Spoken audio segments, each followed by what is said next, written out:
Krishna digital school आपके सामने प्रस्तुत करता है truth behind the city of Dwarka, Dwarka शहर की सच्चाई। ये ऑडियो सत्यता और प्राचीन प्रमाणों पर आधारित है। अगर आप मेरे YouTube चैनल पर नए हैं तो वीडियो में खो जाए उससे पहले चैनल को सब्सक्राइब कर ले और बेल आइकॉन को प्रेस कर दे। तो चलिए वीडियो शुरू करते हैं। भारत एक ऐसा देश है जहां कदम कदम पर रहस्यों से भरे किस्से और कहानियां हैं। यहाँ पूरब से लेकर पश्चिम तक और उत्तर से लेकर दक्षिण तक हर कोने में कई ऐसी जगह हैं जो लोगों के लिए आज भी मिस्ट्री बनी हुई हैं। नमस्कार दोस्तों, truth behind the city of Dwarka. इस सीरीज में हम एक ऐसे शहर की मिस्ट्री से पर्दा उठाएंगे जो हजारों साल पहले समुद्र में डूब गया था, लेकिन उसके अवशेष आज भी मौजूद हैं जो उस शहर के अस्तित्व के गवाह हैं। तो चलिए दोस्तों, जानते हैं ऐतिहासिक शहर द्वारका के बारे में, जो वासुदेव कृष्ण की कर्मभूमि है, जिन्हें भगवान विष्णु का 8वां अवतार कहा जाता है। द्वारका शहर को श्री कृष्ण ने बसाया था। ये शहर आज गुजरात के जामनगर डिस्ट्रिक्ट में बसा हुआ है, जहां भगवान कृष्ण का भव्य द्वारकाधीश मंदिर है, जिन्हें द्वारका का राजा भी कहा जाता है। द्वारका हिंदुओं के प्रसिद्ध 4 धामों में से एक है, साथ ही 7 पुरियों में एक है। इस मंदिर को कृष्ण भगवान के पोते वज्रभान ने बनवाया था। वज्रभान यादव वंश का आखिरी शासक था जिसने मथुरा पर राज किया था। द्वारका में बना भगवान कृष्ण का द्वारकाधीश मंदिर बहुत ही भव्य है, जो कि करीब 2500 साल पुराना है। यहाँ भगवान कृष्ण की काले पत्थर से बनी 4 हाथों वाली यानी कि चतुर्भुज प्रतिमा स्थापित है, जहाँ पर हर साल देश विदेश से लाखों भक्त दर्शन करने पहुंचते हैं। जैसा कि कहा जाता है कि श्री कृष्ण विष्णु भगवान के अवतार थे, तो उन्होंने अपने जीवन में बेहिसाब चमत्कार किए थे। गोकुल और वृंदावन में माखन चुराने से लेकर बड़े बड़े राक्षसों को मारने तक उनकी यही कहानियां सुनकर हम बड़े हुए हैं। श्री कृष्ण के मिरेकल्स के अनगिनत किस्से हैं। जितने चमत्कारी श्री कृष्ण थे, उतनी ही चमत्कारी उनकी नगरी द्वारका भी थी। लेकिन द्वारका सिर्फ यही नहीं है जो आज दिखती है, बल्कि ये शान शौकत से भरा एक शहर था, जहां धन दौलत, सोना चांदी और हीरे जवाहरात की कोई कमी नहीं थी। यहाँ के महलों में भी हीरे मोती जड़े जाते थे। दरवाजे और खिड़कियों पर सोने और चांदी के कवर चढ़ाए जाते थे। ये एक ऐसा संपन्न राज्य था जिसका मेंशन महर्षि वेदव्यास जी के लिखे गए ग्रंथ महाभारत में भी किया गया है। द्वापर युग में द्वारका की ग्लोरी का बखान तीनों लोकों में होता था। पुराणों में लिखा है कि भगवान कृष्ण ने खुद इस नगर को बसाया था और सालों तक यहाँ पर राज किया था। भगवान कृष्ण यहाँ पर अपनी रानियों, पटरानियों और अपने पूरे परिवार के साथ रहा करते थे। इस शहर को उन्होंने अपनी राजधानी के लिए चुना था और पूरे यादव वंश को वो मथुरा से द्वारका ले आए थे। रिसर्चर्स मानते हैं कि करीब 10,000 साल पहले द्वारका पानी में डूबी थी, लेकिन भागवत गीता और महाभारत में इसके डूबने का जिक्र 5100 साल पहले को मिलता है, जब द्वापर युग खत्म हुआ था और कलयुग की शुरुआत हुई थी। जब भगवान कृष्ण ने अपने मामा कंस को मारा, उसके बाद कंस के ससुर जरासंध ने मथुरा पर करीब 17 बार हमले किए। हालांकि हर हमलों में भगवान कृष्ण और उनके भाई बलराम की जीत हुई, लेकिन इन हमलों की वजह से मथुरा के लोग परेशान होने लगे। श्री कृष्ण ने मथुरा को छोड़कर कहीं और बसने का प्लान बनाया। तब उन्होंने अपने पूर्वजों की धरती द्वारका को रहने के लिए चुना, जिसे प्राचीन काल में कुश स्थली भी कहा जाता था, क्योंकि इस जगह राजा रेवतक ने समुद्र में कुश का आसन बिछाकर महान यज्ञ किया था। कुश स्थली सतयुग का शहर था और द्वापर युग में भगवान कृष्ण ने इसे नए तरीके से बसाया, जिसे द्वारका नाम दिया और पूरे यादव वंशियों को द्वारका में बसा दिया, जो भारत के सबसे पुराने 7 शहरों में से एक था। बाकी 6 सबसे प्राचीन शहर अयोध्या, मथुरा, हरिद्वार, बनारस, कांचीपुरम और उज्जैन हैं। बताया जाता है कि द्वारका इंडस वैली सिविलाइजेशन से भी पुरानी है, लेकिन कंस्ट्रक्शन से लेकर शहर की बनावट, लोगों के रहन सहन के साथ कई मामलों में द्वारका इंडस वैली सिविलाइजेशन से बहुत आगे थी। महाभारत में ये भी जिक्र मिलता है कि द्वारका में 9 लाख पैलेसेस थे, जिन्हें हीरे मोती और रंग बिरंगे शीशों से सजाया गया था। ये एक ऐसा शहर था जो आज से करीब 10,000 साल पहले इतना डेवलप था, जिसके आगे आज के मॉडर्न शहर भी फीके नजर आते हैं। लेकिन द्वारका जैसा समृद्ध शहर आखिर समुद्र में क्यों डूबा? इंडिया समेत पूरे वर्ल्ड के आर्कियोलॉजिस्ट के लिए ये एक मिस्ट्री है, जिसे सुलझाने की लगातार कोशिश हो रही है। हालांकि भारत में इस मिस्ट्री को सुलझाने की सबसे पहली कोशिश आर्कियोलॉजिकल सर्वे ऑफ इंडिया के साइंटिस्ट और आर्कियोलॉजिस्ट डॉक्टर SR राव ने की थी। भारत के पश्चिम तट पर अरब सागर की गहराइयों से लेकर द्वारका मंदिर के आसपास के इलाकों में हर जगह प्रोफेसर राव ने खुदाई की, जिसमें कई ऐसे सबूत मिले जो महाभारत में लिखी द्वारका की खूबियों से मैच करते थे। 1980 से 81 में प्राचीन बर्तन और सलीके से ढाले गए बड़े बड़े चूने के पत्थर के अलावा और भी कई सैंपल मिले, जिन्हें आर्कियोलॉजिकल डिपार्टमेंट ने कलेक्ट किया। ये रिसर्च यहीं खत्म नहीं हुई, क्योंकि फिर 2004 से 2007 के बीच भी आर्कियोलॉजिकल डिपार्टमेंट ने कई सैंपल कलेक्ट किए। ब्रिटिश आर्कियोलॉजिस्ट का मानना है कि आइस एज के खत्म होने से समुद्र का वाटर लेवल बढ़ गया था, जिसकी वजह से दुनिया भर में समुद्र किनारे बसे कई शहर डूब गए थे। द्वारका भी उनमें से एक शहर था। कुछ साइंटिस्ट और रिसर्चर्स का मानना है कि किसी तूफान या फिर सुनामी की वजह से द्वारका जैसा बड़ा शहर समुद्र में डूबा था, लेकिन हिंदू धर्म की थ्योरी कुछ और ही कहती है। महाभारत समेत कई पुराणों में लिखा है कि द्वारका जैसे ग्लोरियस शहर के डूबने की कहानी श्रापों से जुड़ी है। तो कौन से वो श्राप थे जिनकी वजह से श्री कृष्ण का द्वारका शहर समुद्र की गहराइयों में समा गया? द्वारका शहर के बारे में हमारे पौराणिक ग्रंथों में कई ऐसी कहानियां हैं जिन्हें दुनिया भर के इतिहासकार केवल मिथ मानते थे। उनकी नजरों में महाभारत और रामायण जैसे ग्रंथ सिर्फ कहानी और कल्पना थे, लेकिन समुद्र में मिले द्वारका के अवशेष उन कहानियों और कल्पनाओं को सच साबित करते हैं। समुद्र में मिले सबूतों के आधार पर जब कड़ियां जोड़ी गईं, तो ये महाभारत में लिखे श्री कृष्ण के उस शहर में जा मिली जिसे आज हम सभी द्वारका के नाम से जानते हैं। और हजारों सालों से ये शहर कृष्ण भक्तों की आस्था का सेंटर पॉइंट रहा है। महाभारत समेत कई ग्रंथों और पुराणों में लिखी कहानियां भारत की प्राचीन सभ्यताओं से जुड़ी हैं। महाभारत समेत कई ग्रंथों और पुराणों में लिखी कहानियां भारत की प्राचीन सभ्यताओं से जुड़ी हैं और समंदर के नीचे ऐसी ही सभ्यता हजारों साल से दफन है। द्वारका के इतिहास को जानने की पहली कोशिश 1963 में हुई और इस पर डेक्कन कॉलेज ऑफ पुणे और गुजरात आर्कियोलॉजी डिपार्टमेंट ने मिलकर काम किया। इस दौरान जो चीजें मिली वो करीब 2000 साल पुरानी थीं, लेकिन इन चीजों का श्री कृष्ण से कोई सीधा रिलेशन नहीं जुड़ पा रहा था। आर्कियोलॉजिकल सर्वे ऑफ इंडिया के साइंटिस्ट डॉक्टर SR राव ने इस रिलेशन को जोड़ा और बताया कि द्वारका महज किस्से और कहानियों में नहीं है, बल्कि एक सच्चाई है। नई टेक्नोलॉजी का यूज करते हुए उन्होंने डूबे हुए द्वारका शहर के अवशेष सामने रखे हैं। प्रोफेसर राव ने मैसूर यूनिवर्सिटी से पढ़ाई करने के बाद बड़ौदा में आर्कियोलॉजिकल डिपार्टमेंट को ज्वाइन किया। उसके बाद 1980 में प्रोफेसर राव ने अपनी टीम के साथ मिलकर समुद्र में 560 फीट लंबी एक दीवार को खोज निकाला। महाभारत के अनुसार द्वारका के 50 खंबे थे, जिनमें से 30 खंबों को आर्कियोलॉजिकल डिपार्टमेंट ने खोज निकाला। साथ ही उन्हें यहाँ पर कई बर्तन भी मिले जो कि करीब 5000 साल पुराने थे। साथ ही यहाँ पर खोज के दौरान इंडस वैली सिविलाइजेशन से जुड़े कई अवशेष भी मिले। महाभारत के युद्ध से जुड़े कई सबूत भी इस रिसर्च में मिले थे। साथ ही पानी के अंदर खुदाई में कुछ प्राचीन सिक्के भी मिले हैं जो महाभारत में लिखे हुए डिस्क्रिप्शन से मैच करते हैं।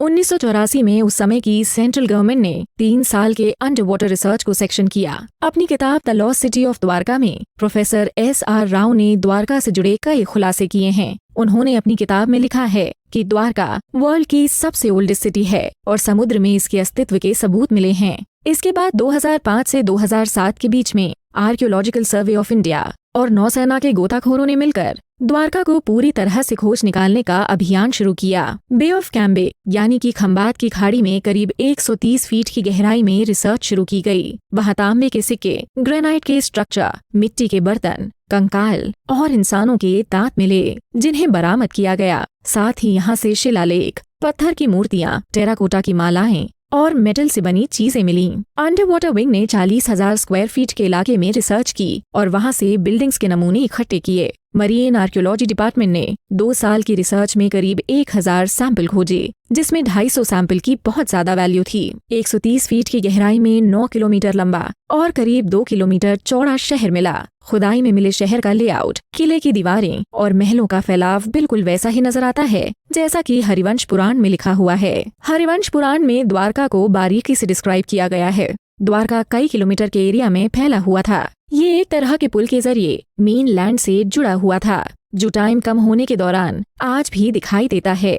इसके अलावा समुद्र के अंदर पत्थरों से बने बड़े बड़े लंगर मिले हैं, जिनसे कई बड़े जहाजों को किनारे पर रोका जाता था। गुजरात के अरब सागर से मिले द्वारका शहर के अवशेषों ने पूरे वर्ल्ड के साइंटिस्ट को हैरान कर दिया था। देश और विदेश की कई लेबोरेटरीज में इन सैंपल्स को भेजा गया ताकि किसी तरह की शक की कोई गुंजाइश न रहे। साइंटिस्ट ने रिसर्च की जिसमें ये बात निकलकर सामने आई कि ये अवशेष बिल्डिंग्स और मंदिर के थे जो प्राचीन सभ्यता की तरफ इशारा कर रहे थे। आर्कियोलॉजिकल सर्वे ऑफ इंडिया ने सिर्फ समुद्र में ही खुदाई नहीं की, बल्कि समुद्र के किनारे भी करीब 10 फीट तक खुदाई की, जिसमें पुराने सिक्के और मूर्तियां मिली। खुदाई में मिले इन रेयर पीस को देश और विदेशों की रिसर्च लैब में भेजा गया, जिसमें पता चला कि ये अवशेष पूरे विश्व में मिली किसी भी सभ्यता से ज्यादा पुराने हैं, जिन्हें करीब 10,000 साल पुराना माना गया। मेन द्वारका के साथ साथ बेट द्वारका को भी आर्कियोलॉजिकल डिपार्टमेंट लगातार रिसर्च कर रहा है। यहाँ समुद्र के साथ साथ जमीन पर भी खुदाई की जा रही है। यहाँ पर समुद्र के किनारे बहुत पुरानी दीवार मिली है, साथ ही खुदाई में बर्तनों के टुकड़े भी मिले हैं। बेट द्वारका में खुदाई के दौरान एक सील मिली है, जिसमें 3 सर वाला जानवर बना हुआ है।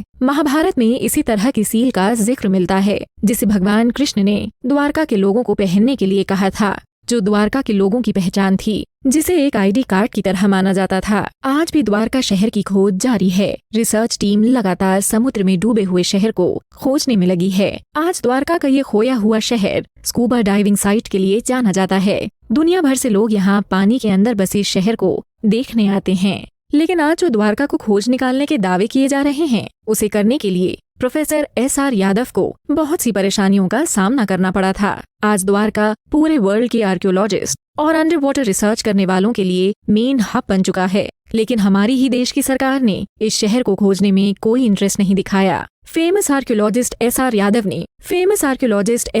ने सबसे पहले द्वारका के अस्तित्व को दुनिया के सामने रखा था। 1980 में जब द्वारका के कुछ अवशेष मिले थे, तब टीवी, न्यूज़पेपर और रेडियो हर जगह यही खबर थी कि श्री कृष्ण की नगरी को खोज निकाला गया है। लेकिन करीब 40 साल हो जाने के बाद भी खुदाई का काम ज्यादा आगे नहीं बढ़ पाया है। जैकोबिन अकेडमी और उस समय की सरकार की नेग्लिजेंस की वजह से ये काम रुक गया। जनवरी 2000 में प्रोफेसर राव ने कल्चरल मिनिस्ट्री को एक प्रपोजल भेजा था, जिसका लक्ष्य ये था कि द्वारका में समुद्र के अंदर बसी कल्चरल हेरिटेज को प्रिजर्व किया जा सके और द्वारका में टूरिज्म को बढ़ावा मिले, जिसमें करीब 40 करोड़ के खर्च का प्रपोजल रखा गया था। लेकिन द्वारका का दौरा करने के दौरान मदद का भरोसा देकर भी सरकार ने कोई कदम नहीं उठाया। 2004 से 2007 के बीच में प्रोफेसर SR राव ने 4 साल मेहनत करके समुद्र की गहराई से कई सैंपल इकट्ठे किए, लेकिन उस समय की गवर्नमेंट ने खुदाई में कोई इंटरेस्ट नहीं दिखाया, जिस वजह से प्रोफेसर राव को द्वारका की खुदाई के समय फंड की कमी से जूझना पड़ा। मेन द्वारका और बेट द्वारका की कई जगहों पर खुदाई सिर्फ इसलिए नहीं हो पाई क्योंकि उनके पास खास फंड नहीं था। आज भी द्वारका आर्कियोलॉजिकल डिपार्टमेंट के लिए रिसर्च का सबसे बड़ा टॉपिक है, क्योंकि ये जगह हमारे पुराने कल्चर, हिस्ट्री और रिलीजन से जुड़ी है और सदियां गुजरने के बाद भी द्वारका सनातन धर्म और कृष्ण भक्तों के लिए एक होली रिलीजियस प्लेस है। श्री कृष्ण कोई आम इंसान नहीं थे, बल्कि भगवान विष्णु का 8वां अवतार थे। शास्त्रों और पुराणों में 4 युगों के बारे में बताया गया है। द्वारका के इतिहास के और श्री कृष्ण के बारे में जानने के लिए हमें इन युगों के बारे में भी जानना बहुत जरूरी है, क्योंकि हर युग में भगवान विष्णु ने अवतार लिया और श्री कृष्ण भी अवतारी थे। शास्त्रों में जो 4 युग बताए गए हैं, उनमें पहला है सतयुग, दूसरा त्रेता युग, तीसरा है द्वापर युग और चौथा है कलयुग। और जो अभी समय चल रहा है वो कलयुग है, यानी कि शास्त्रों के हिसाब से हम कलयुग में जी रहे हैं। हर युग में भगवान विष्णु ने अलग अलग रूप में अवतार लिए और ह्यूमैनिटी को बचाया। सबसे पहले बात करते हैं सतयुग की। सतयुग वो युग था जिस समय धरती पर पाप बिल्कुल नहीं था, चारों तरफ खुशहाली थी। चोरी, मर्डर, डकैती और युद्ध जैसी चीजें उस समय थी ही नहीं। कहा जाता है कि इस दौर में लोगों की उम्र बहुत लंबी हुआ करती थी, लोग सैकड़ों साल जीते थे। इस युग में भगवान विष्णु ने 4 अवतार लिए, मछली का, कछुए का, सुअर का और आधे शेर और आधे इंसान का, जिसे नरसिंह अवतार कहा जाता है। नरसिंह का रूप लेकर भगवान विष्णु ने अपने सबसे प्यारे और छोटे भक्त प्रहलाद को बचाया था और हिरण्यकश्यप को मारा था। यहाँ भगवान विष्णु नरसिंह का अवतार लेकर एक खम्बे में से निकले थे। भगवान श्री राम के वंश की कहानी भी सतयुग से ही शुरू होती है। इस दौर में राजा हरीशचंद्र हुए थे, जिनकी ईमानदारी के किस्से आज भी सुनाए जाते हैं। इन्हें सत्यवादी राजा हरीशचंद्र के नाम से पुकारा जाता है। राजा हरीशचंद्र सूर्यवंशी क्षत्रिय थे, जो भगवान राम के पूर्वज थे। इसके बाद आता है त्रेता युग, जिसमें भगवान राम का जन्म हुआ। भगवान राम विष्णु भगवान के ही अवतार थे। राम के अलावा भगवान विष्णु ने वामन और परशुराम के रूप में भी अवतार लिया। धरती पर पाप को खत्म करने के लिए ही उनका जन्म हुआ था। अपने जीवन में उन्होंने कई राक्षसों को मारा। त्रेता युग में भगवान राम ने रावण को मारकर बुराई पर अच्छाई का साम्राज्य स्थापित किया। त्रेता युग के खत्म होने के बाद द्वापर युग की शुरुआत हुई, जिसमें भगवान कृष्ण का जन्म हुआ। भगवान कृष्ण श्री विष्णु का 8वां अवतार थे। जैसे जैसे युग खत्म हो रहे थे, धरती पर पाप लगातार बढ़ रहा था। द्वापर युग में चारों तरफ हद से ज्यादा पाप बढ़ गए थे। तब धर्म की स्थापना के लिए श्री कृष्ण इंसान के रूप में इस धरती पर आए। महाभारत की लड़ाई भी धर्म की स्थापना के लिए ही लड़ी गई थी, जिसके पीछे श्री कृष्ण का ही मिरेकल था। श्री कृष्ण का जन्म उत्तर प्रदेश के मथुरा में हुआ था। गोकुल और वृंदावन में उनका बचपन बीता और उज्जैन में सांदीपनी गुरुकुल में श्री कृष्ण ने पढ़ाई की। लेकिन द्वारका को भगवान कृष्ण की कर्म भूमि के रूप में जाना जाता है, क्योंकि इस जगह को भगवान कृष्ण ने अपनी राजधानी के रूप में चुना था। दरअसल श्री कृष्ण एक ऐसा शहर बनाना चाहते थे जहां बिना इजाजत कोई भी अंदर न दाखिल हो सके। यहाँ रहने वाले लोग खुद को सुरक्षित महसूस करें, इसीलिए द्वारका को समुद्र के बीच में बनाया गया। द्वारका को विश्व के सबसे अनोखे शहरों में गिना जाता था, जिसे द्वारावती, कुशस्थली, अनर्तक, ओखमंडल, चक्रतीर्थ जैसे कई नामों से पुकारा जाता था। और यहीं रहकर कई सालों तक भगवान कृष्ण ने द्वारका पर राज किया। महाभारत का युद्ध भी इसी दौरान हुआ था, जब भगवान कृष्ण द्वारका पर राज कर रहे थे। जब भगवान कृष्ण ने मथुरा को छोड़ा और द्वारका को बसाने का फैसला लिया, तब भगवान कृष्ण के कहने पर आर्किटेक्चर के भगवान कहे जाने वाले विश्वकर्मा ने इस शहर को बनाया था। इस शहर को बहुत ही भव्य और प्रॉस्परस बनाया गया। इस शहर के चारों तरफ बहुत ही ऊंची ऊंची और लंबी दीवारें थीं, जिनके बहुत सारे दरवाजे थे, जिसकी वजह से इसे द्वारका कहा जाता था। द्वारका की ग्लोरी और ब्यूटी का डिस्क्रिप्शन भारत के कई पोएट्स, राइटर्स और संतों ने किया है। भारत के सबसे पुराने स्क्रिप्चर भागवत गीता, स्कंद पुराण, विष्णु पुराण, हरिवंश और महाभारत में द्वारका नगर का जिक्र मिलता है। पुराने समय में इसे स्वर्ण नगरी या गोल्डन सिटी के नाम से भी जाना जाता था। द्वारका में धन दौलत की कोई कमी नहीं थी। धन की देवता कहे जाने वाले भगवान कुबेर ने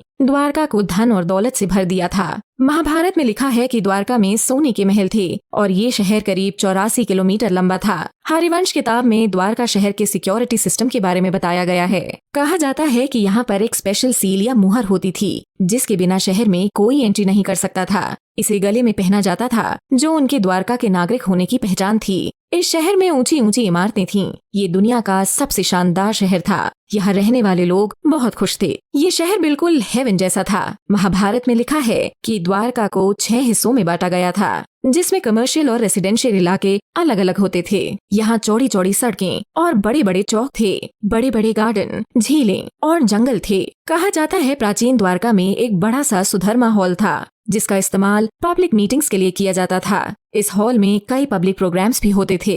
यहाँ करीब 7 से 9 लाख महल थे। इन महलों में भगवान कृष्ण अपनी रानियों, पटरानियों और सगे संबंधियों के साथ बड़ी शान से रहते थे।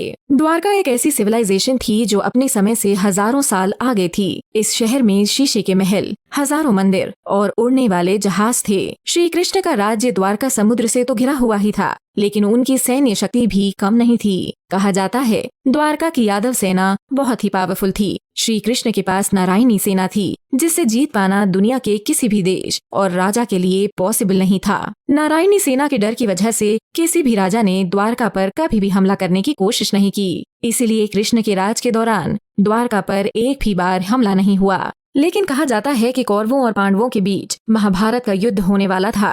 तब दोनों अपनी अपनी सेना को मजबूत बनाना चाहते थे। ऐसे में कौरवों की तरफ से दुर्योधन और पांडवों की तरफ अर्जुन द्वारका में भगवान कृष्ण के पास मदद मांगने पहुँचे। उन्हें भगवान कृष्ण से नारायणी सेना चाहिए थी। कृष्ण की सेना में 1 करोड़ गोपी थे, जिनमें कृष्ण के 18,000 भाई और कजिन्स भी शामिल थे। जब दोनों कृष्ण के पास पहुँचे, तब श्री कृष्ण सो रहे थे। दुर्योधन पहले पहुँचे और उनके सिर के पास बैठ गए। बाद में अर्जुन पहुँचे। वो कृष्ण को बहुत मानते थे। वो उनके पैरों के पास बैठ गए। भगवान कृष्ण की आंख जैसे ही खुली, उन्होंने सबसे पहले अर्जुन को देखा कि वो पैरों के पास बैठे थे। उसके बाद उनकी नजर दुर्योधन पर पड़ी। तब दोनों ने ही कृष्ण से सहायता मांगी, जिस पर कृष्ण ने कहा कि पहले उन्होंने अर्जुन को देखा है, इसलिए वो पहले मांगने का हक अर्जुन को देंगे। इस पर दुर्योधन ने कहा कि वो पहले उनके पास पहुँचे थे, लेकिन कृष्ण ने पहले अर्जुन को मौका दिया। उन्होंने कहा कि एक तरफ वो खुद हैं और दूसरी तरफ उनकी नारायणी सेना। वो जिसे चुनना चाहें चुन सकते हैं। तब अर्जुन ने नारायणी सेना को छोड़कर श्री कृष्ण को चुना। अर्जुन ने कहा कि जब उनके पास खुद नारायण है तो उन्हें नारायणी सेना की क्या जरूरत। दुर्योधन तो ये पहले से ही चाहते थे कि उन्हें नारायणी सेना मिले। तब युद्ध में दुर्योधन के पास नारायणी सेना थी और श्री कृष्ण अर्जुन के सारथी बनकर उनके साथ थे। लेकिन कौरवों के पास इतनी बड़ी नारायणी सेना होने के बावजूद भी उनकी हार हुई और पांडवों की जीत हुई, क्योंकि उनके साथ द्वारकाधीश खुद थे। द्वारका में एक बड़ा सा पोर्ट था जहाँ से व्यापार किया जाता था। नाव और जहाजों से आने जाने के लिए उस जगह का इस्तेमाल होता था। लेकिन भगवान कृष्ण के जाने के बाद ये चमकता हुआ एम्पायर अरब सागर में डूब गया और द्वारका नगर की शान शौकत एक कहानी बनकर रह गई। उत्तर प्रदेश के मथुरा में पैदा हुए कृष्ण आखिर द्वारका क्यों आए थे और क्यों इस नगरी को उन्होंने अपनी राजधानी बनाया था? द्वारका जैसा ग्लोरियस शहर आखिर कैसे समंदर में डूब गया? इसकी मिस्ट्री जानने से पहले हमें भगवान श्री कृष्ण के बारे में जानना ज्यादा जरूरी है, क्योंकि यही से द्वारका की कहानी शुरू होती है।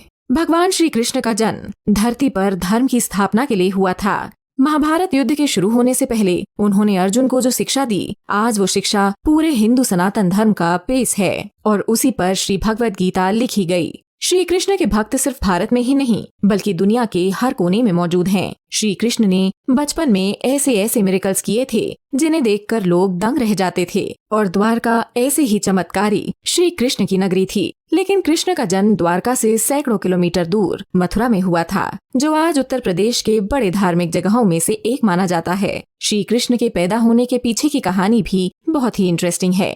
भगवान कृष्ण के मामा थे जिनका नाम था कंस। कंस ने खुद राजा बनने के लिए अपने पिता उग्रसेन को राजगद्दी से हटाकर उन्हें जेल में बंद कर दिया और खुद मथुरा का राजा बन बैठा था। लेकिन वो बहुत ही क्रूअल और अत्याचारी राजा था। उसके राज में जनता बहुत ही दुखी थी। मथुरा के लोग कंस से डरते थे। उसकी एक बहन थी देवकी, जिसे वो बहुत ही ज्यादा प्यार करता था। देवकी की शादी वासुदेव से तय की गई, जो कि मथुरा के मंत्री थे। देवकी और वासुदेव की शादी बहुत ही धूमधाम से की गई। लेकिन जब कंस अपनी बहन देवकी को विदा कर रहा था, तब अचानक आसमान से आकाशवाणी हुई, जिसमें कहा गया कि देवकी और वासुदेव का जो 8वां बेटा होगा वो कंस की हत्या कर देगा। आकाशवाणी सुनकर कंस डर गया। वो अपनी बहन को मार डालना चाहता था, लेकिन तभी देवकी के पति वासुदेव ने उन्हें रोका और कहा कि देवकी को मारने से क्या होगा, जब उनके 8वां बेटा होगा तब वो अपने बेटे को कंस को सौंप देंगे। तब कंस ने अपनी बहन देवकी और उसके पति वासुदेव को 7 दरवाजों वाली जेल में बंद कर दिया।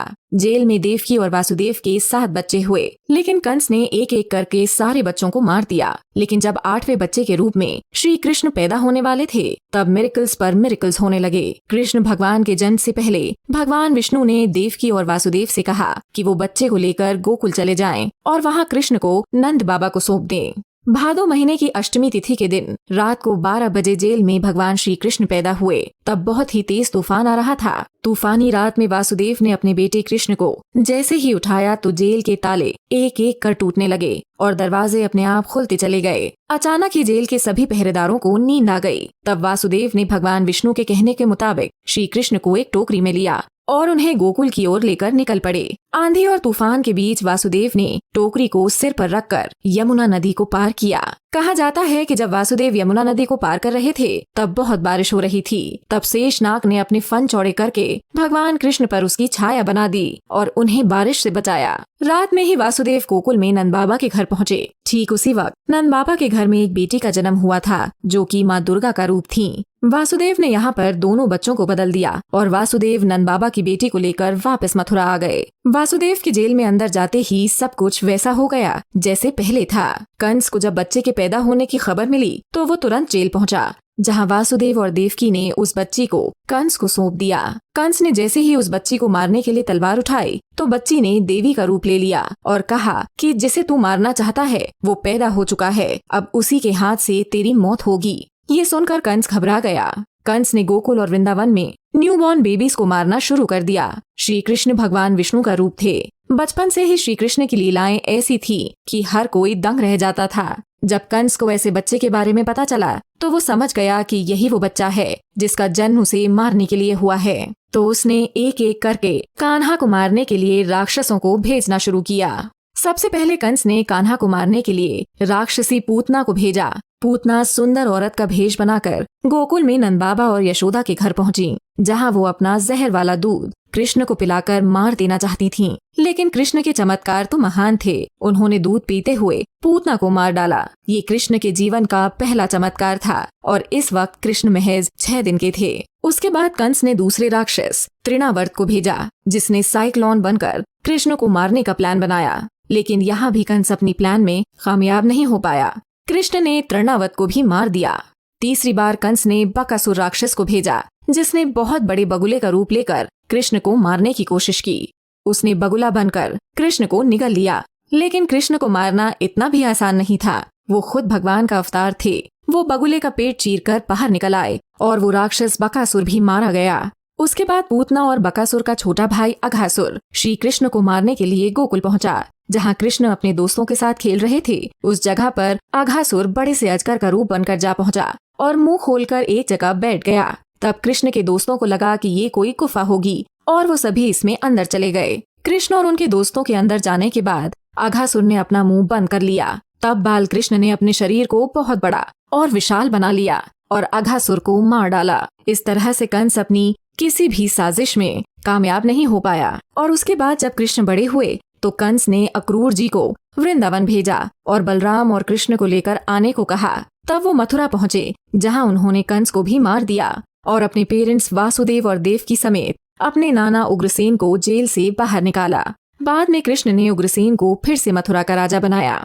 कंस के मारे जाने के बाद मथुरा के लोग बहुत खुश हुए और वो कृष्ण को पूजने लगे। लेकिन जब कंस की मौत की खबर मगध के राजा जरासंध को लगी तो वो आग बबूला हो गया। यहाँ हम आपको ये भी बता दें कि कंस जरासंध का दामाद था। जरासंध ने अपनी 2 बेटियों अस्ति और प्राप्ति की शादी कंस के साथ की थी। अपने दामाद की मौत की खबर सुनकर जरासंध अपनी बहुत बड़ी सेना लेकर मथुरा पर हमला करने जा पहुंचा। लेकिन कृष्ण और उनके भाई बलराम ने उसे बड़ी ही आसानी से हरा दिया।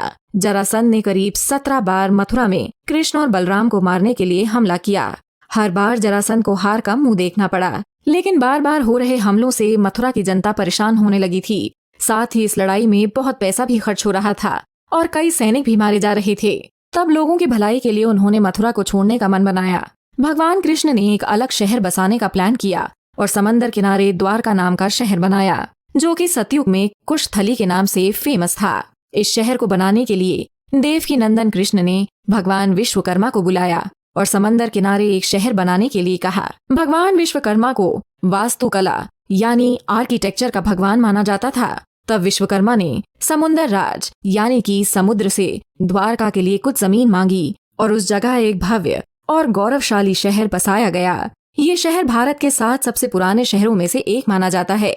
इस राज्य में धन दौलत की कोई कमी नहीं थी। कहते हैं कि भगवान कुबेर का आशीर्वाद इस राज्य को मिला था, जिसकी वजह से यहाँ रहने वाला हर आदमी अमीर था। भगवान कृष्ण सभी मथुरा वासियों को द्वारका लेकर आए, लेकिन मथुरा से द्वारका तक पहुँचने में लोगों को कई परेशानियां झेलनी पड़ी। बड़ी बड़ी नदियां, घने जंगल और ऊंचे ऊंचे पहाड़ों को पार करते हुए मथुरा के लोग द्वारिका पहुँचे, जहाँ पर वासुदेव कृष्ण ने अपना राज्य स्थापित किया, जो कि आज पूरे गुजरात की शान है। द्वारका शहर मगध से काफी दूर था, जिसकी वजह से जरासंध के लिए वहां तक पहुंच पाना बहुत मुश्किल था। इस जगह पर भगवान कृष्ण ने कई सालों तक राज किया। महाभारत युद्ध के बाद करीब 36 सालों तक श्री कृष्ण द्वारिका में रहे और पुराणों में लिखा है कि जब भगवान कृष्ण स्वर्ग लोक वापस पहुँचे तब द्वारका नगरी समंदर में डूब गई और ये शहर हिस्ट्री बनकर रह गया। द्वारका शहर भगवान कृष्ण ने क्यों और कैसे बनाया ये तो हमने जाना, लेकिन द्वारका जैसे शहर के डूबने के पीछे क्या कहानी है? श्री कृष्ण की स्वर्ग जाने के बाद ऐसा क्या हुआ कि ये पूरा शहर समुद्र में डूब गया? इस एपिसोड में हम आपको बताएंगे आखिर कब, कैसे और क्यों डूबी श्री कृष्ण की भव्य और सुंदर राजधानी द्वारका। श्री कृष्ण के नगर द्वारका के समुद्र में डूबने की कहानी कई श्रापों यानी कि कर्सेस से जुड़ी है। पुराणों और शास्त्रों में ऐसी कई कहानियां लिखी हैं, जिसमें द्वारका शहर के समुद्र में समा जाने का जिक्र मिलता है। महाभारत में लिखा है कि भगवान कृष्ण को गंधारी ने श्राप दिया था, जिसकी वजह से द्वारका पानी में डूब गई थी। आखिर ये श्राप गंधारी ने श्री कृष्ण को क्यों दिया, इसके पीछे की वजह जानना भी बहुत जरूरी है। महाभारत की कहानी तो आपने सुनी और देखी होगी। कुरुक्षेत्र में 17 दिनों तक चला महाभारत का युद्ध माइथोलॉजी का सबसे भयंकर युद्ध माना जाता है। लेकिन महाभारत की कहानी केवल पांडवों की जीत और कौरवों की हार पर ही खत्म नहीं होती है। इसके आगे भी बहुत कुछ था। जब महाभारत का युद्ध हुआ था तो उसमें कौरवों और पांडवों के बीच लड़ाई हुई थी। जिसे धर्म युद्ध भी कहा गया है। ये लड़ाई अधर्म और अन्याय के खिलाफ थी, जिसमें पांडवों की जीत हुई थी और कौरवों की हार हुई। इस लड़ाई में गांधारी के 100 बेटों की मौत हुई थी, जिन्हें कौरव कहा जाता था। कौरव और पांडव एक ही वंश से बिलोंग करते थे और आपस में भाई थे। महाभारत के युद्ध में पांडवों को राजपाट मिल गया, लेकिन वो इस जीत से खुश नहीं थे, बल्कि बहुत ही ज्यादा दुखी थे। युद्ध के आखिरी दिन चारों तरफ लाशें ही लाशें बिछी हुई थीं। महाभारत की इस लड़ाई में उन्होंने बहुत कुछ खोया था, अपने ही रिश्तेदारों का खून भी बहाया था। पांडवों के बच्चों की भी मौत इस युद्ध में हुई थी। ये लड़ाई इतनी भयानक थी कि श्री कृष्ण भी वो मंजर देखकर कांप गए थे। युद्ध के खत्म होने के बाद पांचों पांडव अपनी पत्नी द्रौपदी और श्री कृष्ण के साथ हस्तिनापुर पहुँचे। संजय, जो कि महाराज धृतराष्ट्र और महारानी गांधारी को युद्ध का आंखों देखा हाल बता रहे थे, उन्होंने कहा कि युद्ध के खत्म होने के बाद श्री कृष्ण पांडवों के साथ हस्तिनापुर आ रहे हैं। तब गांधारी बहुत ही गुस्सा हुई। अपनी बच्चों की मौत से गांधारी बहुत दुखी थीं। गांधारी ने श्री कृष्ण को ही अपने 100 बेटों की मौत और महाभारत की लड़ाई के लिए जिम्मेदार ठहराया। तब महाभारत की लड़ाई जीतकर पांडवों के साथ श्री कृष्ण हस्तिनापुर पहुँचे तो सबसे पहले उन्होंने गांधारी से जाकर मुलाकात की और उनके बेटों की मौत पर दुख जताया। लेकिन इधर गांधारी महाभारत युद्ध के कारण बहुत गुस्सा थीं। अपने सामने श्री कृष्ण को देखकर गांधारी आग बबूला हो गईं और कहा कि तुम विष्णु के अवतार हो, जिनकी मैं रोज पूजा करती हूँ। क्या तुम्हें ऐसा करते हुए बिल्कुल भी दुख नहीं हुआ? अगर तुम चाहते तो इस विनाश को रोक सकते थे और ये युद्ध नहीं होता, लेकिन तुमने ऐसा नहीं किया। गांधारी ने कहा कि तुम्हारी माँ देवकी ने तो केवल 7 बच्चों को खोया था, लेकिन मेरे 100 बेटे इस युद्ध में मारे गए। तब श्री कृष्ण ने कहा कि वो चाहती तो दुर्योधन और दुश्यासन समेत अपने सभी बेटों को अन्याय के रास्ते पर जाने से रोक सकती थीं, लेकिन ऐसा उन्होंने नहीं किया, जिसकी वजह से उनकी मौत हुई। श्री कृष्ण ने जैसे ही ये कहा, गांधारी ने गुस्से में भगवान कृष्ण को श्राप दे दिया और कहा कि जिस तरह से महाभारत की लड़ाई में उनके बेटों की मौत हुई है और उनका वंश खत्म हुआ है, उसी तरह से श्री कृष्ण का वंश भी खत्म हो जाएगा। जिस तरह से महाभारत की लड़ाई में भाइयों ने एक दूसरे का खून बहाया, उसी तरह से यादव वंश के लोग भी एक दूसरे के खून के प्यासे हो जाएंगे और मारे जाएंगे और तुम इस विनाश को रोक नहीं पाओगे और द्वारिका नगर पानी में बह जाएगा। महाभारत की लड़ाई के बाद करीब 36 सालों तक श्री कृष्ण ने द्वारका पर राज किया, लेकिन धीरे धीरे द्वारका में अन्याय और अत्याचार बढ़ने लगा। जिस द्वारका में सभी लोग मिलजुल कर रहा करते थे, वहाँ लड़ाइयाँ होने लगी। शराब को जहाँ लोग छूते भी नहीं थे, वहाँ लोग शराब पीने लगे। लोग मेहनत करना छोड़कर मौज मस्ती करने लगे। अब एक दूसरे की चिंता उन्हें बिल्कुल भी नहीं रही। अपनी राज्य की ये हालत देखकर श्री कृष्ण को चिंता होने लगी और उन्हें गांधारी का दिया गया वो श्राप याद आने लगा। उसी दौरान द्वारका में नारद मुनि, ऋषि दुर्वासा, कर्ण और विश्वामित्र समेत कई ऋषि मुनि पहुंचे थे। तब यादव वंश के लड़कों ने ऋषि मुनियों के साथ मजाक करने की ठानी और उन्होंने कृष्ण भगवान और जामवंती के बेटे साम को औरत के कपड़े पहनाकर ऋषियों के सामने खड़ा कर दिया और उनसे पूछा कि ये औरत प्रेग्नेंट है, तो आप बताइए कि इसे लड़का होगा या लड़की। ऋषियों ने ध्यान लगाया और तब वो समझ गए कि ये औरत के रूप में उनके सामने एक लड़का है और उनके साथ मजाक किया गया है। तब ऋषि गुस्सा हो गए और उन्होंने कहा कि तुम लोगों ने हमारा अपमान किया है और साम को श्राप देते हुए कहा कि साम एक मूसल को जन्म देगा और उसी मूसल से पूरे यादव वंश का नाश होगा। लेकिन श्री कृष्ण और उनके भाई बलराम इस श्राप से बचे रहेंगे। जब ये बात श्री कृष्ण को पता चली तो वो परेशान हो गए। उन्होंने कहा कि ऋषियों का श्राप कभी भी फेल नहीं होता है और ऋषियों का श्राप जरूर सच होगा। अगले ही दिन साम ने एक मूसल को जन्म दिया।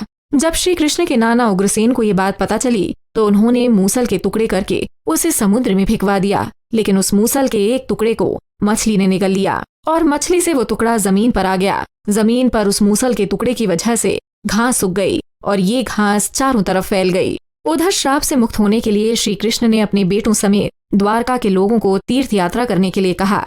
तब सभी लोग गुजरात के सौराष्ट्र में समुद्र के किनारे बने प्रभास तीर्थ पहुँचे और वहाँ टेंट लगाकर कुछ दिन के लिए रहने लगे। लेकिन यहाँ पर भी यादव वंश के लोग आपस में लड़ने लगे। सेनापति सात्यकी ने कृतवर्मा का मजाक उड़ाया और वो दोनों आपस में लड़ने लगे। इस लड़ाई में सात्यकी ने कृतवर्मा को मार डाला, जिसके बाद यादवों में झगड़ा और बढ़ गया। कृतवर्मा के साथियों ने सात्यकी को घेर लिया। सात्यकी को अकेला देखकर श्री कृष्ण के बेटे प्रद्युम्न उन्हें बचाने के लिए आगे आए, लेकिन आखिर में प्रद्युम्न और सात्यकी इस लड़ाई में मारे गए थे। जब श्री कृष्ण वहां पहुंचे तो अपने बेटे प्रद्युम्न और दूसरे यादवों को मरा हुआ देखकर उन्हें बहुत दुख हुआ और यादवों को इस तरह से लड़ता देखकर उन्हें गुस्सा आ गया। गुस्से में श्री कृष्ण ने वहां उगी घास को उखाड़ लिया। ये वही घास थी जो कि मूसल की वजह से उगी थी।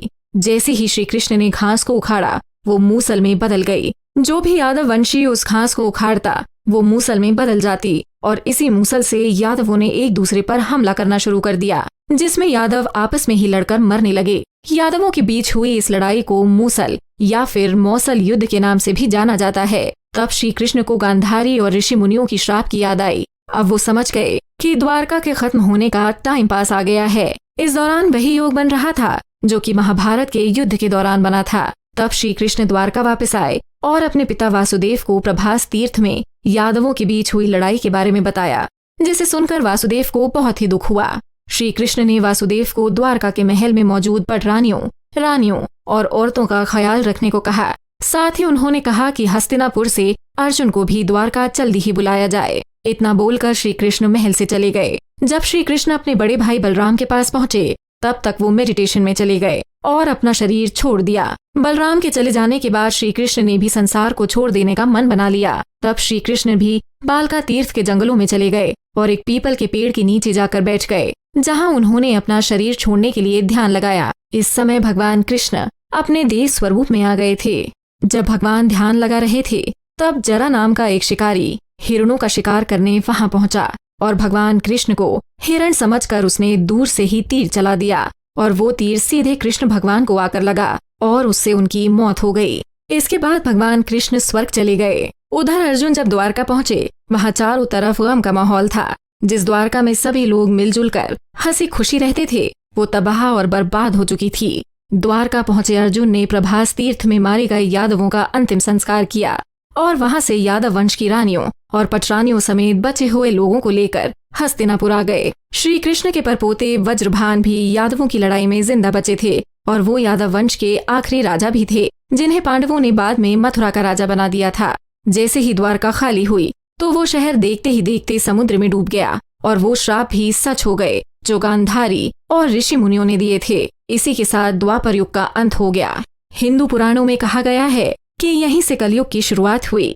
द्वापर युग में कृष्ण का जीवन चमत्कारों से भरा था। अपने पैदा होने से लेकर उनके स्वर्ग जाने तक उन्होंने कई चमत्कार किए, जिसकी वजह से आज भी हिंदू सनातन धर्म में श्री कृष्ण सबसे ज्यादा पूजनीय हैं। लेकिन क्या आप जानते हैं कि उनके वो कौन से मिरेकल्स थे? द्वारकाधीश भगवान कृष्ण के चमत्कार अनोखे थे।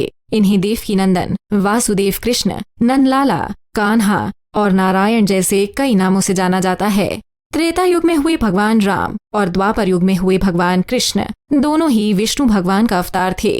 लेकिन भगवान राम ने एक आम इंसान की तरह अपना पूरा जीवन जिया। उन्होंने इस बात को कभी जाहिर नहीं किया कि वो भगवान का अवतार थे।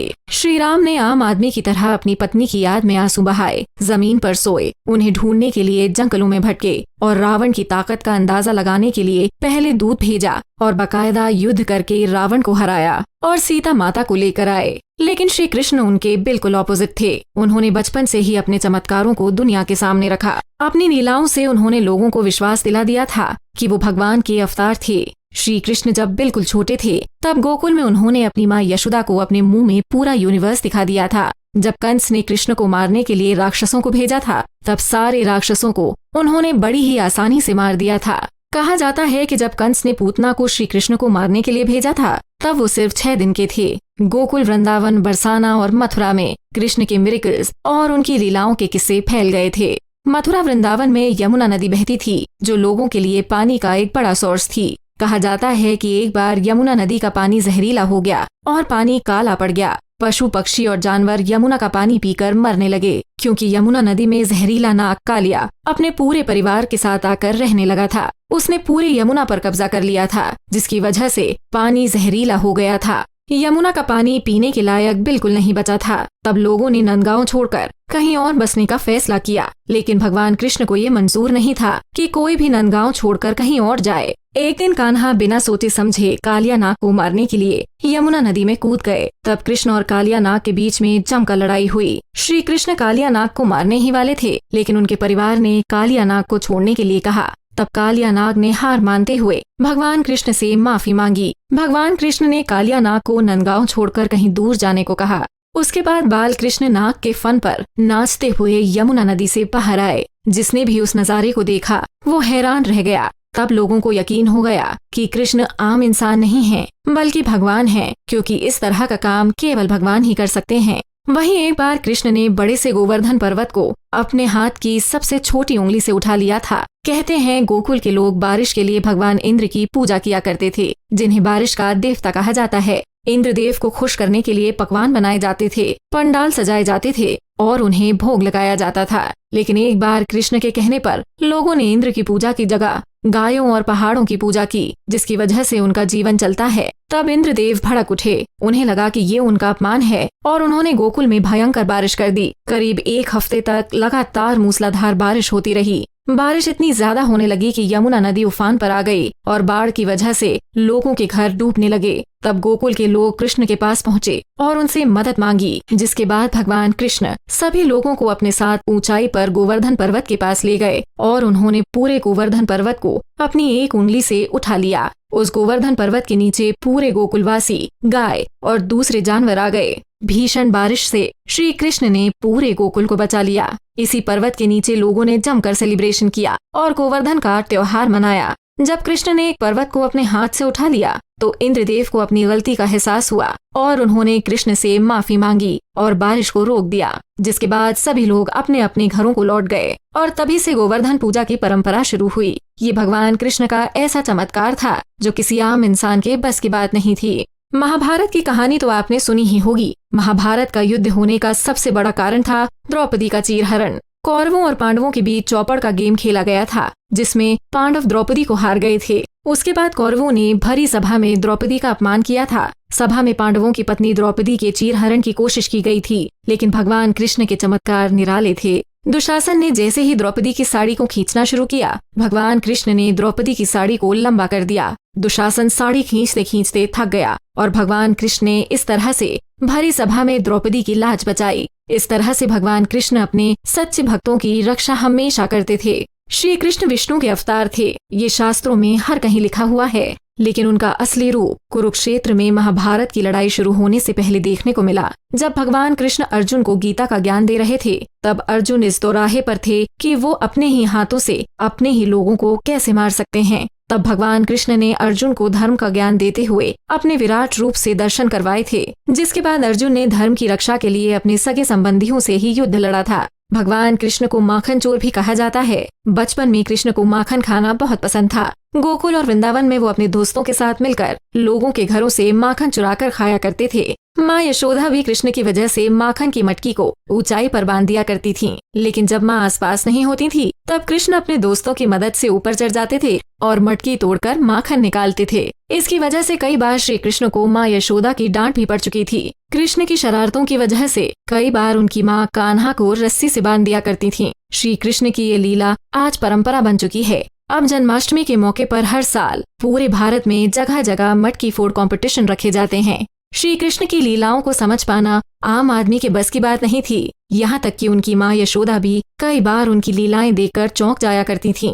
एक बार की बात है, जब कृष्ण छोटे थे तब उन्होंने मिट्टी खा ली थी। उनके भाई बलराम ने उन्हें मिट्टी खाते देख लिया था और इसकी शिकायत यशोदा माँ से की। और यशोदा ने जब कृष्ण से पूछा कि क्या उन्होंने मिट्टी खाई है, तब कृष्ण ने ना में अपना सर हिला दिया और मुँह से कुछ बोल नहीं पाए, क्योंकि उनके मुँह में मिट्टी थी। तब यशोदा माँ ने कृष्ण से कहा कि वो अपना मुंह खोलकर दिखाएं। जैसे ही कृष्ण ने अपना मुंह खोला तो उसमें मिट्टी की जगह पूरा यूनिवर्स दिखाई दिया। आसमान, तारे, ग्रह, सूर्य और चंद्रमा के दर्शन कृष्ण के छोटे से मुंह में हो गए। ये देखकर यशोदा को बहुत आश्चर्य हुआ और उन्हें लगा कि उनका बच्चा कोई साधारण बालक नहीं है, बल्कि भगवान है। श्री कृष्ण की इन लीलाओं का बखान मथुरा, वृंदावन और द्वारका समेत श्री कृष्ण के कई मंदिरों में देखने को मिलता है। साथ ही इन चमत्कारों की झांकियाँ कृष्ण जन्माष्टमी और गोपिका अष्टमी जैसे त्योहारों पर मंदिरों में देखने को मिलती हैं। द्वारकाधीश का मतलब है द्वारका का राजा। जब प्राचीन द्वारका शहर समुद्र में डूब गया था, उसके बाद श्री कृष्ण भगवान के परपोते वज्रभान ने इस मंदिर को बनवाया था। वज्रभान ने इस मंदिर को उस जगह पर बनवाया था जहां पर प्राचीन समय में श्री कृष्ण रहा करते थे। जब द्वारका समुद्र में डूबी थी, उसके बाद वज्रभान यादव वंश के आखिरी शासक बचे थे, जिन्हें बाद में मथुरा का राजा बनाया गया था। इसी कारण से मथुरा को वज्रमंडल भी कहा जाता है। द्वारकाधीश मंदिर पर कई बार हमले हुए और कई बार इस मंदिर का रेनोवेशन हुआ। 8th सेंचुरी में जगत गुरु शंकराचार्य ने इस मंदिर का रेनोवेशन कराया, जिसकी देखरेख राजपूतों ने की। 15th सेंचुरी में महमूद बेगड़ा ने इसे तोड़ दिया। 1857 में ब्रिटिश राज में भी इस मंदिर को नुकसान पहुंचाया गया। उसके बाद 1861 में गायकवाड़ों ने इस मंदिर को फिर से बनाया। सन 1960 में इस मंदिर को द्वारकाधीश टेम्पल एडमिनिस्ट्रेटिव कमेटी के हवाले कर दिया गया और तभी से इस मंदिर का रखरखाव यही कमेटी कर रही है। द्वारकाधीश हिंदुओं के 4 धामों में से एक धाम के रूप में स्थापित किया गया है। बाकी 3 धाम उत्तराखंड में बद्रीनाथ, साउथ में जगन्नाथपुरी और सेतुबंद रामेश्वर शामिल हैं। इन चारों धामों की ग्लोरी का जिक्र हमारे पुराने ग्रंथों में मिलता है। पुराणों में कहा गया है कि द्वारका शहर के 4 भाग थे, जिनमें से 3 हिस्से तो पानी में डूब गए थे, लेकिन जिस जगह पर आज द्वारकाधीश का मंदिर है वो जगह बच गई थी। द्वारकाधीश मंदिर को जगत मंदिर और त्रिलोक सुंदर भी कहा जाता है। ये मंदिर द्वारका शहर की सभी बिल्डिंग से बहुत ऊंचा है, जिसकी ऊंचाई करीबन 157 फीट है। इस जगह के कण कण में भगवान कृष्ण बसते हैं। आर्कियोलॉजिस्ट बताते हैं कि ये मंदिर 2500 साल पुराना है। द्वारकाधीश मंदिर चारों तरफ से दीवारों से घिरा हुआ है। अरब सागर के किनारे बसा द्वारका शहर भक्तों और मंदिरों से भरा हुआ है। हिंदुओं के लिए इस जगह का खास महत्व है, क्योंकि उनके आराध्य भगवान कृष्ण इस जगह से रिलेटेड हैं। द्वारकाधीश मंदिर में 5 फ्लोर बने हैं और हर फ्लोर पर मंदिर है। मंदिर के कंस्ट्रक्शन की अगर बात करें तो मंदिर करीब 75 खम्भों पर टिका हुआ है। इस मंदिर की बनावट में नागरा और चालुक्य वास्तु शैली की झलक देखने को मिलती है, जिसे ग्रेनाइट और चूना पत्थर से बनाया गया है। मंदिरों की दीवारों और खम्भों पर श्री कृष्ण की लीलाओं को दिखाया गया है। साथ ही यहाँ पर प्राचीन द्वारका के चित्रों को भी दिखाया गया है। देवी देवताओं और पशु पक्षियों की कलाकृतियाँ भी द्वारकाधीश के मंदिर में देखने को मिलती हैं। द्वारकाधीश मंदिर परिसर में करीब 20 दूसरे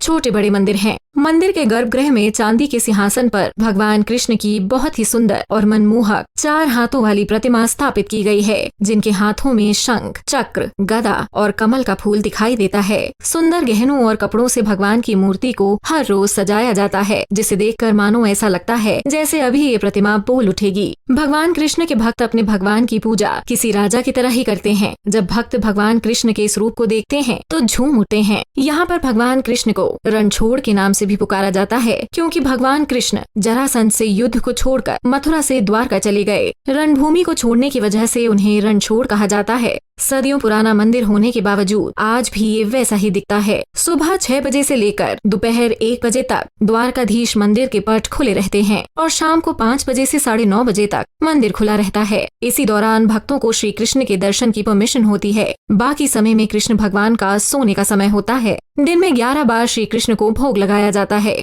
दिन में 4 बार द्वारकाधीश भगवान की आरती की जाती है। पहली होती है मंगला आरती, जब भगवान को जगाया जाता है। उसके बाद होती है श्रृंगार आरती, जिसमें भगवान कृष्ण का श्रृंगार किया जाता है। उसके बाद होती है संध्या आरती, जो रोजाना शाम को होती है। और चौथी आरती होती है शयन आरती, जिसमें भगवान कृष्ण को सुलाया जाता है। द्वारकाधीश में भगवान कृष्ण की पूजा के लिए तुलसी और गोपी चंदन का बहुत महत्व है। तुलसी भगवान विष्णु की पत्नी थीं और श्री कृष्ण भगवान विष्णु के अवतार थे, जिसकी वजह से यहाँ पर भगवान कृष्ण को तुलसी विशेष रूप से चढ़ाई जाती है, जिसे प्रेम का प्रतीक भी माना जाता है। मंदिर के अंदर जाने के लिए 2 दरवाजे हैं। एक दरवाजा नॉर्थ की ओर और दूसरा दरवाजा साउथ की तरफ खुलता है। साउथ के दरवाजे को स्वर्ग का द्वार यानी कि गेटवे ऑफ हेवन भी कहा जाता है। इस दरवाजे के बाहर करीब 56 सीढ़ियां बनी हैं, जो कि गोमती नदी के किनारे तक पहुंचती हैं। मंदिर के टॉप पर करीब 84 फीट लंबी ध्वजा या फ्लैग लहराती है, जो कि 10 किलोमीटर दूर से ही नजर आ जाती है। इस ध्वजा पर सूर्य और चंद्रमा की पिक्चर छपी रहती है।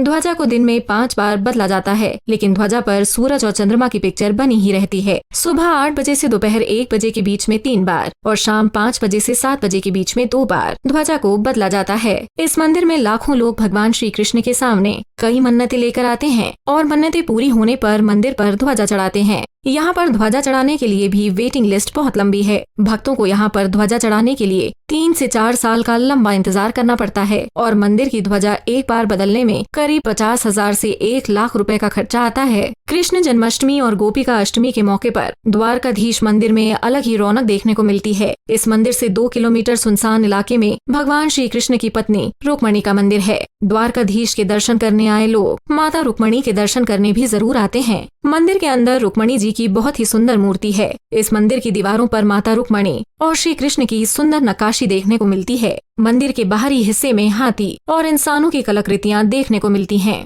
रुक्मणी भगवान कृष्ण की पटरानी थीं और मां लक्ष्मी का अवतार थीं, लेकिन उसके बावजूद द्वारकाधीश मंदिर में भगवान कृष्ण के साथ उनकी पूजा नहीं की जाती है, बल्कि मेन मंदिर से दूर अकेले में उनका मंदिर है, क्योंकि ऋषि दुर्वासा के श्राप की वजह से उन्हें श्री कृष्ण से अलग होना पड़ा था। पुराणों में लिखा है कि ऋषि दुर्वासा ने रुक्मणी को श्राप दिया था, जिसकी वजह से उन्हें श्री कृष्ण से 12 सालों तक दूर रहना पड़ा था। श्री कृष्ण और रुक्मणी के अलग होने के पीछे भी एक कहानी है। स्कंद पुराण में लिखा है कि रुक्मणी विदर्भ के राजा भीष्मक की बेटी थी। रुक्मणी जितनी सुंदर थीं, उतनी ही बुद्धिमान भी थीं। वो बचपन से ही श्री कृष्ण की साहस भरी स्टोरीज को सुनकर बड़ी हुई थीं। जब रुक्मणी 12 साल की थीं, तब उन्होंने श्री कृष्ण को देखा था। जब रुक्मणी बड़ी हुई तो राजा भीष्मक उनके लिए कई रिश्ते लेकर आए, लेकिन रुक्मणी ने सभी रिश्तों के लिए मना कर दिया, क्योंकि वो श्री कृष्ण को चाहने लगी थीं। लेकिन राजा भीष्मक रुक्मणी की शादी श्री कृष्ण से बिल्कुल नहीं कराना चाहते थे, क्योंकि राजा भीष्मक का संबंध कंस, जरासंध और शिशुपाल से था और वो शिशुपाल से रुक्मणी की शादी कराना चाहते थे। तब रुक्मणी ने श्री कृष्ण को एक लेटर भेजा। रुक्मणी का लेटर मिलने के बाद श्री कृष्ण ने अपने भाई बलराम के साथ एक प्लान बनाया और रुक्मणी को उनके महल से किडनैप करके द्वारका ले आए, जिसमें अर्जुन ने भी उनका साथ दिया। वहाँ पर दोनों की शादी हुई। शादी के बाद भगवान कृष्ण और रुक्मणी अपने कुल गुरु ऋषि दुर्वासा से उनका आशीर्वाद लेने के लिए आश्रम पहुँचे, जहाँ भगवान कृष्ण ने उन्हें अपने महल चलने के लिए कहा। तब ऋषि दुर्वासा ने एक शर्त रखी कि जिस रथ से कृष्ण और रुक्मणी आए हैं वो उस रथ से नहीं जाएंगे, उनके लिए दूसरा रथ मंगवाया जाए। तब श्री कृष्ण ने अपने रथ के घोड़े निकलवा दिए और घोड़ों की जगह भगवान कृष्ण और रुक्मणी रथ को खींचने लगे। तब रात को खींचते वक्त एक जगह माता रुक्मणी को प्यास लगी। तब उनकी प्यास बुझाने के लिए कृष्ण ने अपने पैर का अंगूठा जमीन पर मारा, जिससे कि वहाँ पर पानी की धारा निकलने लगी। तब माता रुक्मणी ने पानी पिया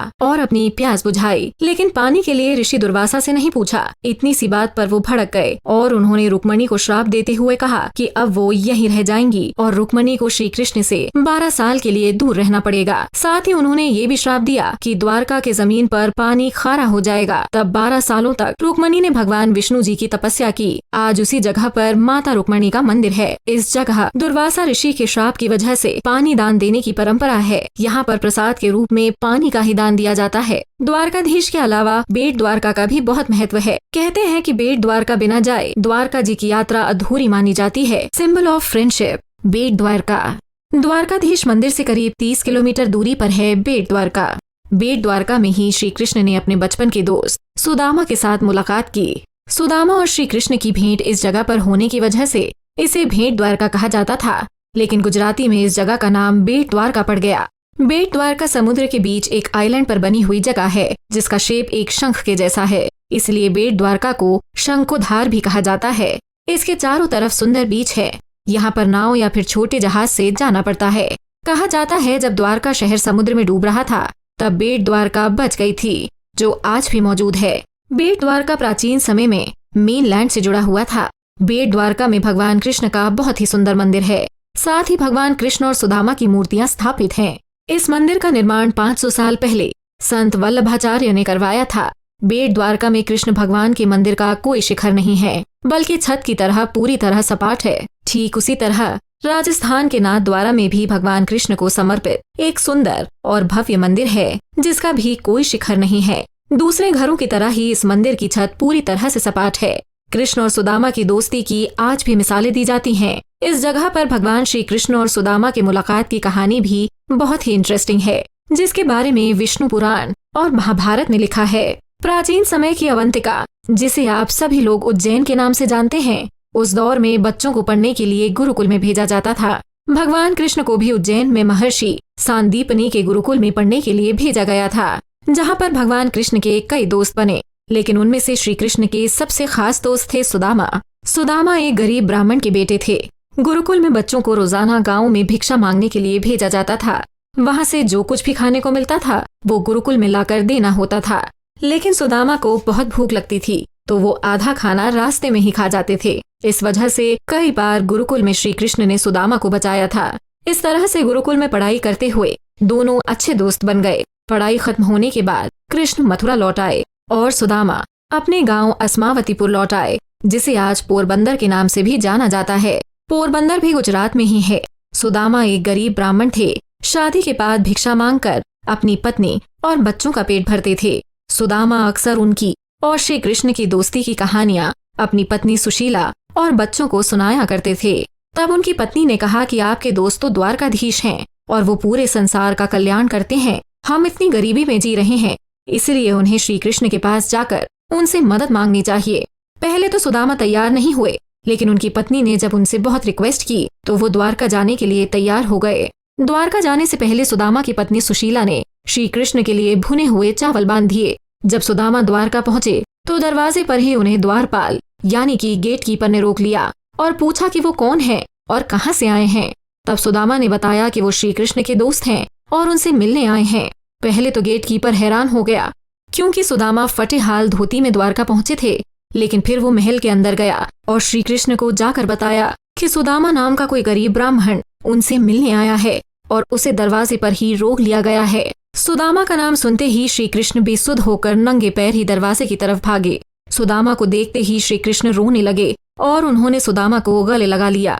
उसके बाद श्री कृष्ण सुदामा को पूरे सम्मान के साथ महल के अंदर लेकर आए और उनका आदर सत्कार किया। कृष्ण ने सुदामा को मखमली कुर्सी पर बिठाया और उसके बाद अपने आंसुओं से सुदामा के पैर धोए। रुक्मणी भी चौंक गई थी कि ये ऐसा इंसान कौन है जिसके पैर खुद तीनों लोगों के स्वामी श्री कृष्ण धो रहे हैं। वहीं कृष्ण का इतना प्यार देखकर सुदामा भी भावुक हो गए। रात में खाना खाने के बाद जब सुदामा सो गए तो श्री कृष्ण उनके पैर दबाने लगे। जब उन्होंने सुदामा के सिरहाने एक पोटली देखी तो कृष्ण ने सोचा कि उनकी भाभी ने जरूर उनके लिए कुछ भेजा होगा। उसमें वही चावल थे जो सुशीला ने सुदामा को श्री कृष्ण को देने के लिए कहा था। लेकिन महल में पहुंचकर जब उन्होंने श्री कृष्ण के ठाट बाट देखे तो उन्हें चावल नहीं दे पाए और छुपा कर रख लिया। लेकिन श्री कृष्ण के हाथ में वो पोटली लग गई। श्री कृष्ण ने बड़े ही प्यार से पोटली में रखे चावल खाए। जैसे ही कृष्ण ने चावल खाए, गरीब सुदामा का घर धन दौलत और सारे ऐशो आराम की चीजों से भर गया। दूसरे दिन भरपेट खाना खाने के बाद भी कृष्ण ने सुदामा को विदा किया।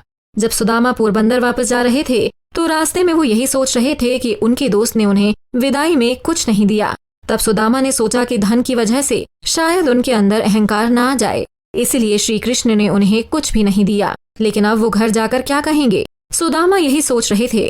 लेकिन सुदामा जैसे ही घर पहुंचे तो उनके घर की काया पलट हो चुकी थी। सुदामा ने देखा कि उनकी झोपड़ी महल बन चुकी है। धन दौलत, हीरे मोती और गहनों से घर भर गया है।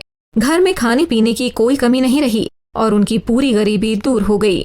ये सब देखकर सुदामा की आंखों में आंसू निकल आए और उसके बाद उन्होंने अपना पूरा जीवन कृष्ण भक्ति में लगा दिया। और तभी से द्वारका में जिस जगह पर सुदामा श्री कृष्ण से मिले थे वो जगह बेट द्वारका के नाम से फेमस हो गई। श्री कृष्ण ने जिस तरह से सुदामा के चावल खाकर उनकी गरीबी दूर कर दी थी, उसी तरह से यहाँ पर सुदामा और श्री कृष्ण के मंदिर में चावल चढ़ाने की परंपरा है। भक्तों का मानना है जिस तरह से सुदामा की गरीबी दूर हुई थी उसी तरह से भगवान कृष्ण उनकी गरीबी को भी दूर करेंगे। कहा जाता है कि मंदिर में स्थापित भगवान कृष्ण और सुदामा की मूर्तियों को श्री कृष्ण की पत्नी रुक्मणी ने खुद बनवाया था। मेन द्वारका की तरफ बेट द्वारका में भी कई मंदिर हैं। बेट द्वारका में एक बहुत बड़ी 4 दीवारी के पीछे 5 बड़े बड़े महल हैं। कहा जाता है कि इन्हीं महलों में भगवान कृष्ण अपनी रानियों और पटरानियों के साथ रहा करते थे। इन सभी महलों के दरवाजों और खिड़कियों पर चांदी की कवरिंग देखने को मिलती है। भगवान कृष्ण और उनकी रानियों के सिंहासन को भी चांदी से बनाया गया है। मंदिर में बनी कृष्ण और उनकी रानियों की मूर्तियों को रोजाना रेशमी कपड़ों और सोने, हीरे और मोती के गहनों से सजाया जाता है।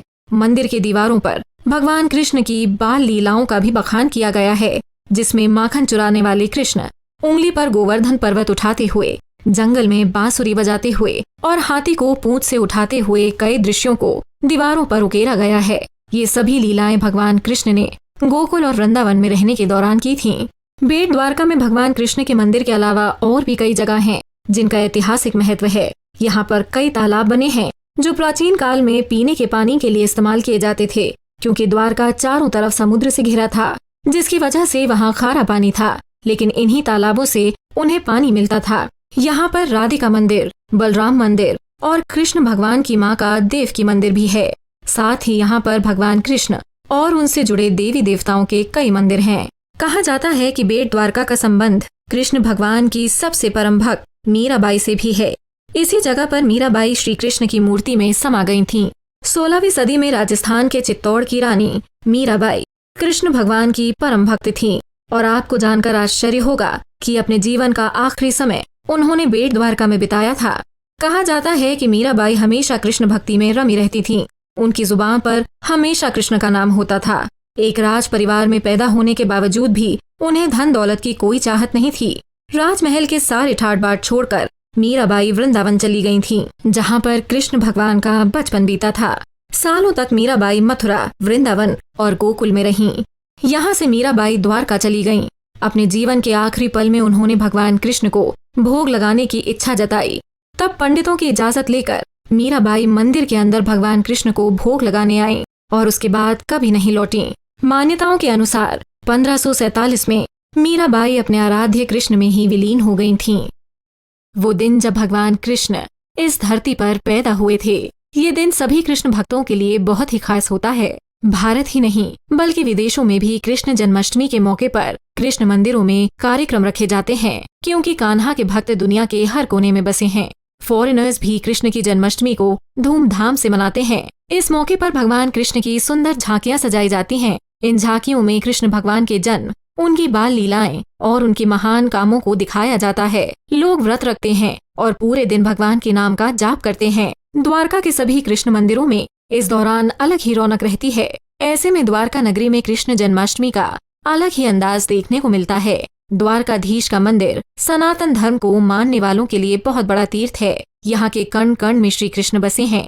जन्माष्टमी के मौके पर पूरे द्वारकाधीश मंदिर को कलरफुल लाइट्स, फूल और रंगोली से सजाया जाता है। रात में इन लाइट्स की वजह से ये मंदिर इतना भव्य लगता है जैसे स्वर्ग ही जमीन पर उतर आया हो। देश विदेश से करीब 2 लाख भक्त भगवान कृष्ण के जन्मोत्सव में शामिल होते हैं। द्वारका में कृष्ण जन्माष्टमी की तैयारियां महीनों पहले शुरू हो जाती हैं और करीब 1 हफ्ते तक जन्माष्टमी का सेलिब्रेशन चलता है। इस दौरान मंदिर में भगवान कृष्ण के भजन कीर्तन चलते हैं और कई कार्यक्रमों का आयोजन होता है।